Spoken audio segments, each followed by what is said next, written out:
जय हिंद सभी को। वंदे मातरम। आप सभी का स्वागत एक बार फिर से वर्धा क्लासेस पर। यूपी मुख्य सेविका और आंगनबाड़ी सुपरवाइजर भर्ती परीक्षा 2025-26 के लिए ये आप सभी का दूसरा मॉडल पेपर है।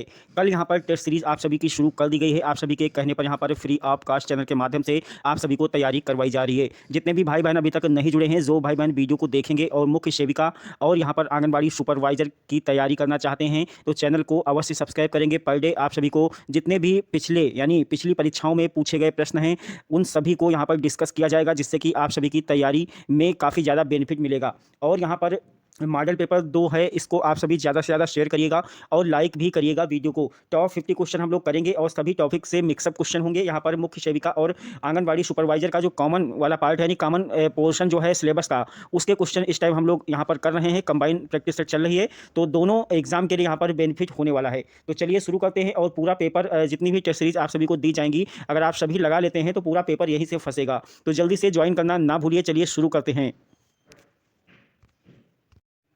चलिए शुरू करते हैं। ये जो आज वाला पोर्शन है आप सभी का, ये कॉमन पोर्शन है, यानी मुख्य सेविका परीक्षा और यहाँ पर आंगनबाड़ी सुपरवाइजर भर्ती, दोनों में इस सिलेबस को दिया गया है, इसलिए यहाँ पर कंबाइन आप सभी का प्रैक्टिस टेस्ट चल रहा है।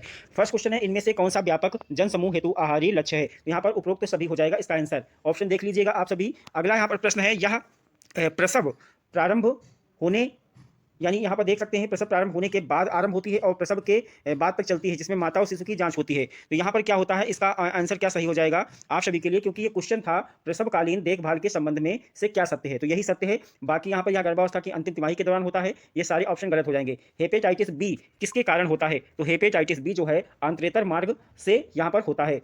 अगला जो प्रश्न है आप सभी के लिए, किसी विशिष्ट भौगोलिक क्षेत्र में किसी रोग या संक्रामक अनिकता की लगातार उपस्थिति को क्या कहते हैं? जैसे हैजा, मलेरिया आदि। तो यहाँ पर क्या बोले जाएंगे? स्थानिक विशेष क्षेत्रीय रोग बोले जाएंगे, अगर किसी विशेष क्षेत्र भौगोलिक क्षेत्र में ये चीज़ें कुछ ज़्यादा समय तक रहती हैं। ठीक है। अगर काफ़ी बड़े क्षेत्र में, जैसे यहाँ पर पूरे उत्तर प्रदेश को ले लीजिए, कोई बीमारी फैल जाती है तो उसको महामारी बोलेंगे। क्या बोलेंगे? महामारी बोलेंगे। अगला प्रश्न है 125। यहाँ पर एक विटामिन जो आयरन अवशोषण में सहायक होती है, ये सारे प्रश्न पूछे गए हैं प्रीवियस परीक्षा में आप सभी के लिए। तो यहाँ पर जो है विटामिन आयरन अवशोषक में सहायक होती है, तो स्कॉर्बिक अम्ल होता है। क्या होता है? स्कॉर्बिक अम्ल होता है। अगला क्वेश्चन है, छोटी चेचक जिसको चिकन पॉक्स बोलते हैं कि जो संक्रमण है वो यहाँ पर कैसे पता चलेगा? तो यहाँ पर ददोरे दिखने के 6 दिन बाद तक, यहाँ पर यानी जो कितने दिन तक रहती है, जब आप सभी के यहाँ पर ददोरे निकलेंगे उसके 6 दिन बाद तक जो है ये रहेगा। अगला प्रश्न यहाँ पर, भोजन पचाने, शरीर में पोषक तत्वों का अवशोषण, परिवहन और भंडारण करने में लगने वाली ऊर्जा को क्या कहते हैं? तो ये ताप जनन ऊर्जा कहते हैं। क्या कहते हैं? ताप जनन ऊर्जा कहते हैं। अगला प्रश्न है यहाँ पर, नवजात में निर्जलीकरण के मामले में ग्लूकोज के लिए रूप में देते हैं, तो ग्लूकोज किस में देते हैं? सोडियम के अवशोषण के लिए, ऊर्जा के स्रोत के लिए, स्वाद के लिए। तो स्वाद के लिए नहीं, तो यहाँ पर इनमें से कोई नहीं सही हो जाएगा, क्योंकि आप सभी को पता होगा निर्जलीकरण के मामले में ग्लूकोज यहाँ पर के लिए देते हैं। क्यों देते हैं ग्लूकोज छोटे बच्चे को? तो यहाँ पर छोटे बच्चे को ग्लूकोज किस लिए दिया जाता है यहाँ पर, कि उसमें जो शरीर में है वो पानी और नमक की जो है वो कमी ना हो। अगला प्रश्न है यहाँ पर आप सभी के लिए, महिलाओं के मामले में 25 ग्राम से अधिक के जो बीएमआई का अर्थ क्या होता है? तो सामान्य से अधिक पोषण। सामान्य से अधिक पोषण, ये बीएमआई क्या है? एक पैमाना है जिसमें जो पोषक तत्व होते हैं उनकी मात्राएं इसमें निर्धारित की गई हैं कि कितना पोषक तत्व शरीर में जाना चाहिए गर्भ धारण के समय। तो ये क्या होगा? सामान्य से अधिक पोषण जो है वो क्या होगा? महिलाओं के लिए 25 ग्राम से अधिक यहाँ पर बीएमआई का अर्थ होता है। अगला प्रश्न है आप सभी के लिए, कोणीय मुखपाक। कोणीय मुखपाक जिह्वा शोध जिसको ग्लाइसाइटिस कहते हैं, और यहाँ पर ओष्ठ विद्रता की कमी के कारण होता है। ये सारी चीज़ें किसकी कमी से होता है? तो राइबोफ्लोविन। राइबोफ्लोविन क्या है? ये विटामिन है, इसकी कमी से होता है। अगला यहाँ पर प्रश्न है आप सभी के लिए, जनसंख्या में आयोडीन की कमी से होने वाले रोगों पर नियंत्रण करने की एक सुपरीक्षित पद्धति है, जिसका विवरण क्या है? तो आयोडीन युक्त नमक। क्या है? आयोडीन युक्त नमक। अगला प्रश्न है यहाँ पर, राष्ट्रीय प्रतिरक्षीकरण कार्यक्रम के अंतर्गत खसरे का वैक्सीन की आयु पर दिया जाता है, यानी खसरे का वैक्सीन जो टीका लगता है वो किस आयु पर दिया जाता है? 9 माह के बच्चे को यहाँ पर दिया जाता है। अगला प्रश्न है यहाँ पर में सिक परीक्षण किया जाता है। तो सिक परीक्षण क्या है? डिप्थीरिया जो होता है उसके उपचार के लिए या उसके कारण जानने के लिए जो है वो क्या कहता है? सिक परीक्षण किया जाता है। अगला प्रश्न है यहाँ पर, मांस, मछली, अंडे और दूध वाले प्रोटीन के महत्वपूर्ण स्रोत हैं, तो उच्च जैविक मान। क्या है? उच्च जैविक मान। अगला प्रश्न है यहाँ पर, मध्य पूर्व जाने वाले तीर्थ यात्रियों को सामान्यतः कौन सा वैक्सीन दिया जाता है? तो यहाँ पर जो है मोनेनजाइटिस। क्या होता है? मोनेनजाइटिस जो होता है वैक्सीन यहाँ पर दिया जाता है। सॉरी, यहाँ पर मोनेनजाइटिस नहीं, इन्फ्लुएंजा नहीं, डीपीटी नहीं, यहाँ पर पीत ज्वर। क्या होता है? पीत ज्वर। पीत ज्वर जो है उसके लिए यहाँ पर, क्योंकि मध्य पूर्व जाने वाले जो तीर्थ यात्री होते हैं वहाँ पर क्या होता है? उनको ऊंचाई पर क्या होगा, ऊंचाई पर जाना होगा, जिससे क्या हो जाएगा, बुखार वगैरह का इसको जो वैक्सीन है वो पहले से ही दे दिया जाता है इनको। सारे प्रश्न यहाँ पर आए हुए हैं, इसलिए प्रीवियस ईयर के प्रश्न हैं, कभी भी रिपीट हो सकते हैं, इनको ध्यान से आप लोग पढ़िएगा। जो है माइकोबैक्टीरियम ट्यूबरोक्लोसिस जो है विब्रियो कोलेरी की पहचान की थी, तो यहाँ पर रॉबर्ट कोच ने की थी। किसने की थी? रॉबर्ट कोच ने की थी। नवजात शिशुओं में डीपीटी लगाने का अनुशंसित स्थान क्या है? तो कहाँ लगता है? ये जो है डेल्टाइड पेशी में लगता है। कहाँ लगता है? डेल्टाइड पेशी में लगता है। थायमीन की कमी से आमतौर पर के कारण, मतलब थायमीन जो होता है वो कमी किसके कारण होती है? तो यहाँ पर लोगों द्वारा पालिश किए हुए चावल का सेवन किए जाने से, खाना पकाने की अनुचित प्रथाओं को अपनाने से, चावल पकाने के बाद बचे अतिरिक्त पानी को फेंक देने से। तो ये क्या हो जाएगा? उपयुक्त सभी से जो होता है थायमीन की कमी हो जाती है। थायमीन क्या है? एक विटामिन है जिसका विटामिन बी का नाम थायमीन है। राष्ट्रीय स्वास्थ्य नीति कब सूचीबद्ध की गई थी? 1983 में की गई थी। अगला प्रश्न है, इनमें से कौन जो है एक आवश्यक वसा अम्ल है? तो क्या है यहाँ पर? कौन सा होगा? तो यहाँ पर वसा अम्ल पूछा है, लेनोनिक अम्ल। कौन सा है? लेनोनिक अम्ल। अगला प्रश्न यहाँ पर, प्लाज्मोडियम जो है आप सभी का मलेरिया के कारण होता है। तो मलेरिया किसके कारण होता है? प्लाज्मोडियम होता है। किसके कारण? प्लाज्मोडियम के कारण। अगला जो है यहाँ पर, वृद्धि, मंदक, मंदन और पेशियों एवं अघोत्सई जो होता है वसा गंभीर क्षय, ये पोषण संबंधी दो सतत विशेषताएं हैं। तो ये क्या है? मेरेस्मस। क्या है? मेरेस्मस। मेरेस्मस रोग हो जाता है इसमें। अगला प्रश्न यहाँ पर आप सभी के लिए, जीरोसिस। अगला प्रश्न यहाँ पर, कंजक्टाइवल जीरोसिस का अर्थ है क्या है? यहाँ पर सूखेपन। क्या है? सूखेपन। सूखापन आ जाता है यहाँ पर शरीर में। गर्भावस्था के दौरान आवश्यक अतिरिक्त प्रोटीन के लिए आवश्यक क्या होता है? तो यहाँ पर गर्भाशय की आकार वृद्धि, गर्भस्थ शिशु की तीव्र वृद्धि, तो उपयुक्त दोनों हो जाएंगे। क्या हो जाएंगे? दोनों हो जाएंगे। अगला प्रश्न है यहाँ पर, प्रोटीन वसा कार्बोहाइड्रेट को कभी कभी कहा जाता है, क्या कहा जाता है? इनको निकष्ट मूल तत्व कहते हैं। क्या कहते हैं? निकष्ट मूल तत्व कहते हैं।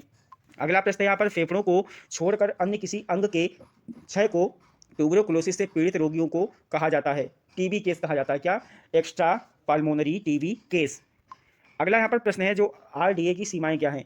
केवल स्वस्थ व्यक्तियों हेतु अनुशंसाएं, कुपोषित, मोटापाग्रस्त, बीमार लोगों के लिए अनुशंसाएं नहीं। तो यहाँ पर उपयुक्त सभी हो जाएगा। व्यक्तियों और उनकी पोषक संबंधी आवश्यकताओं के बीच अंतर होते हैं।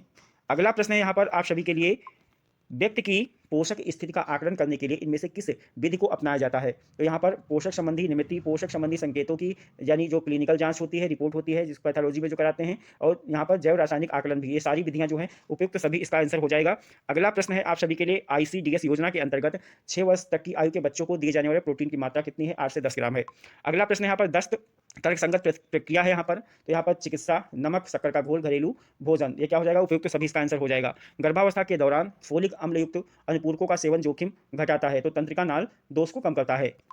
अगला प्रश्न यहाँ पर, संचरणशील रोगों के नियंत्रण में किसी रोग के संबंध में संग रोधक की अवधि का निर्धारण किसके द्वारा होता है? तो यहाँ पर रोगोद्वन अवधि के दौरान होता है। अगला प्रश्न, विटामिन ई वह मुख्य लिपिड घुलनशील विटामिन है, किसमें होता है? तो ये एंटीऑक्सीडेंट गुण, विटामिन ई में क्या होता है? एंटीऑक्सीडेंट गुण होता है, जो कि विटामिन ई मुख्य लिपिड घुलनशील विटामिन है। अगला प्रश्न है यहाँ पर आप सभी के लिए, निम्नलिखित में से अन्य कारकों को छोड़कर जो चेचक का उन्मूलन हो पाया था, मतलब यहाँ पूछा गया है यहाँ पर लंबी रोगोद्वन अवधि, यहाँ पहचान में सरलता, शक्तिशाली वैक्सीन, तो ये क्या है? इन तीनों को छोड़कर यहाँ पर चेचक का उन्मूलन था। अतिरिक्त मानव भंडारण नियंत्रण, क्या था? अतिरिक्त मानव भंडारण नियंत्रण। राष्ट्रीय पोषण संबंधी रक्त लपता नियंत्रण कार्यक्रम में रक्ता, यहाँ पर जो रक्त लाभ होता है कि रोकथाम उपचार करने के लिए यहाँ पर लक्षित है गर्भवती महिलाओं में। किसमें? गर्भवती महिलाओं में। राष्ट्रीय पोषण संबंधी ये जो है रक्त लपता नियंत्रण, यहाँ पर ये आप सभी के लिए चलाया गया था। किसके लिए? गर्भवती महिलाओं के लिए कार्यक्रम चलाया गया था। गर्भावस्था से पहले तथा उसके दौरान पोषण स्थिति खराब होने के गंभीर दीर्घकालिक प्रभाव होते हैं का जोखिम मौजूद रहता है। उपयुक्त सभी, इसका आंसर हो जाएगा। अगला प्रश्न यहाँ पर, ऊर्जा संतुलन से उत्पन्न होने वाली दो स्थितियां बताइए। तो मोटापा और दीर्घकालिक जो होगा ऊर्जा न्यूनता, यानी ऊर्जा की कमी हो जाएगी, जिससे कि मोटापा बढ़ेगा, और ऊर्जा असंतुलन से ये उत्पन्न होती हैं चीजें। अगला प्रश्न है, एक सरल शर्करा जो शरीर की सभी कोशिकाओं के लिए ऊर्जा का मुख्य स्रोत है, कौन सा है? ग्लूकोज है। अगला प्रश्न यहाँ पर, स्तनपान कुछ विषाणु संक्रमणों जैसे विरुद्ध प्राकृतिक प्रतिरक्षा की अवधि को लंबा कर देता है, यहाँ पर उपयुक्त सभी हो जाएगा। पोलियो और कुछ प्रकार के निमोनिया और दस्त, तो उपयुक्त दोनों सही हो जाएगा। अगला प्रश्न यहाँ पर, समुदाय में बच्चों की स्वास्थ्य स्थिति की माप है, नवजात मृत्यु दर। अगला प्रश्न है, गर्भवती स्त्री को अपने आहार में इनमें से किस प्रकार के भोजन से बचना चाहिए? बासी भोजन, जंक फूड, मसालेदार, तेली जो खाना है, ये तीनों चीज़ें नहीं खानी चाहिए, यानी उपयुक्त तीनों से बचना चाहिए। अगला है, ICMR 2010 के अनुसार स्त्रियों के लिए कैल्शियम की अनुशंसित अनुमति कितनी है? तो यहाँ पर 600 मिलीग्राम पर दिन है, यानी प्रतिदिन आप सभी को 600 मिलीग्राम लेना है। आयरन की कमी से होने वाले एनीमिया जो रोग है उसके प्रभाव क्या हैं? तो इससे क्या होता है? बेचैनी, क्षीणकार प्रदर्शन, ताप नियंत्रण में गड़बड़ी, मात्र और प्रसव पूर्व मरणशीलता। तो ये क्या हो जाएगा? उपयुक्त सभी हो जाएगा।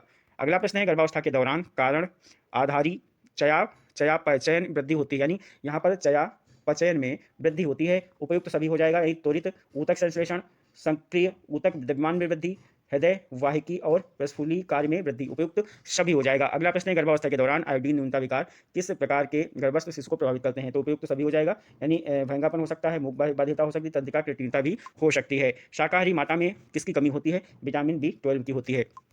अगला प्रश्न है यहाँ पर जो अन्योदय अन्न योजना है इसके अंतर्गत कौन सी अनुपूरक खाद्य सुरक्षा योजना जो निर्धनता व्यक्तियों को भोजन प्रतिमाह प्रति परिवार के लिए पात्र बनाती है? 35 किलो मिलेगा।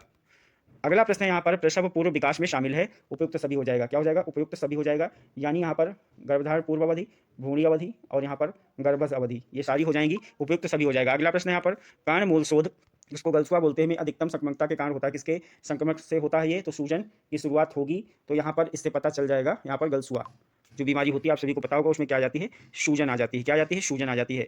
अगला प्रश्न है यहाँ पर फिनोडर्मा के कारण होती है। फिनोडर्मा किसके कारण होती है? तो अनावश्यक नॉन इनिशियल्स जो यहाँ पर वसा अम्लों की कमी हो जाएगी, तो फिनोडर्मा हो जाएगा। अगला प्रश्न यहाँ पर अनावश्यक, यहाँ पर टाइफाइड जो है इनमें से निम्नलिखित में से रोग आक्रमण में बाद जीवन पर्यंत प्रतिरक्षा देता रहता है।